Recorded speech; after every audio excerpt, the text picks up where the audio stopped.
My name is Jocelyn Specht, and this is my informative speech on elder abuse in the United States. I want you to close your eyes and think of a loved one who is getting older. This could be a parent, an aunt, a grandparent, or even a great-grandparent. There comes a point when we see that our loved ones might require extra help in their daily lives, so we often look to other family members, caregivers, or even nursing homes to care for them. Now imagine one day you go to visit them and their home is absolutely filthy and their body is filled with bruises. The sad truth is that many vulnerable adults experience abuse every single day by careless and lazy caregivers that we put our full trust into. Today I will be talking with you about elder abuse in the United States. I hope that after my speech today you will be able to identify and understand the different types of elder abuse in order to prevent or report it. Before we begin talking about the types and signs of elder abuse, it is important to understand the gravity of the problem. Here are some facts concerning elder abuse in the United States. According to the National Council on Aging, or the NCAG, 1 in 10 Americans over the age of 60 experience some form of elder abuse. In 2017, the Adult Protective Services had more than 700,000 elderly abuse investigations. It is also important to note that only 1 in 14 abuse cases are actually reported, so this is not an accurate representation of how many elderly people are actually abused. 40% of the cases reported to the NCAG were in nursing homes, which means in 60% of the cases the perpetrator was actually a family member.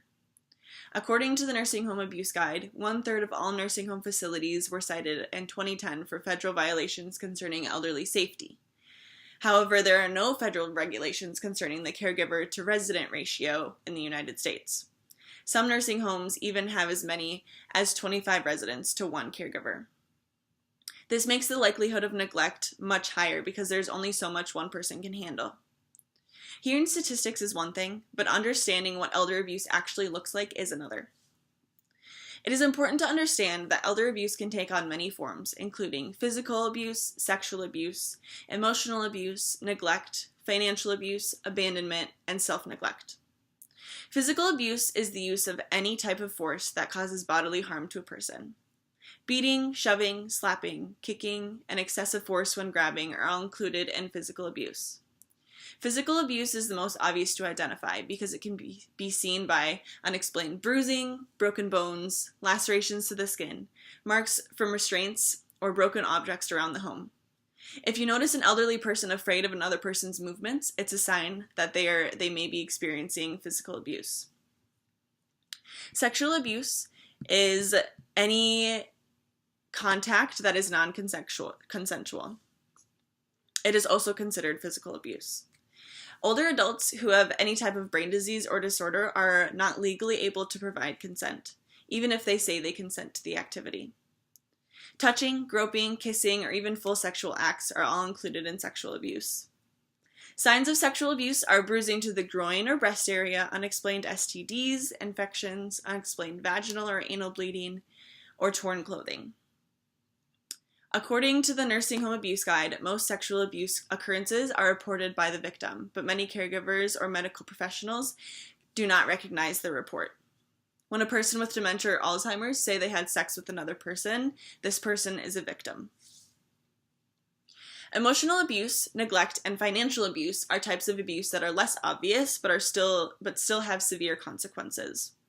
Any action that causes emotional distress or trauma is considered emotional abuse. It can look like yelling, name-calling, or putting someone else down. Signs of emotional abuse, while not obvious to the untrained eye, are still very evident. When an elderly person is extremely agitated, has very unusual behavior, is very untrusting of others, or is not communicating normally, they may be experiencing emotional abuse. Neglect of an elderly person is any inaction that causes distress. Isolation, not refilling prescriptions, failing to encourage personal hygiene, and not changing personal products such as Depends out when they're dirty are all considered neglect. Neglect can be seen by looking at the environment around the elderly person. Significant weight loss, unexpected sickness, poor hygiene, and untreated bed sores are all significant signs of neglect. Financial abuse is the use of someone's money illegally or without their knowledge. Coercing an elderly person to give you money, stealing from them, and using their credit cards without their knowledge are forms of financial abuse. Financial abuse is hard to spot because the abuser might be the only other person who is able to see the victim's bank account. Large changes in insurance policies, a sudden sale of an important artifact, or even many small purchases on a credit card are all signs of financial abuse. Abandonment, in my opinion, is the saddest form of elder abuse. When a person doesn't want to care for someone any longer, they will simply just abandon the caregiver. Some abandonment might look like a caregiver leaving an elderly person alone without notifying their family, while other abandonment might be deserting a senior at a facility or hospital. Finally, self-neglect is a form of elder abuse that one brings upon themselves. It often stems from depression, and it is a sign that the person may no longer want to live. When an elderly person stops eating, stops taking their medication, stops showing up to doctor's appointments, or fails to fix broken appliances in their homes, it may be a sign that they are neglecting themselves. While we cannot force someone to want to live, it is still important to show support and love in order to make sure that they understand that they are loved. It is also important to note that while each type of elder abuse has unique signs that show it may be occurring, any major change in an elderly person's physical or mental health should be a red flag. Now that we've talked about the types and signs of elder abuse, I want to talk about my personal experience as a caregiver. When I first began caregiving, I worked in a dementia wing of a nursing home.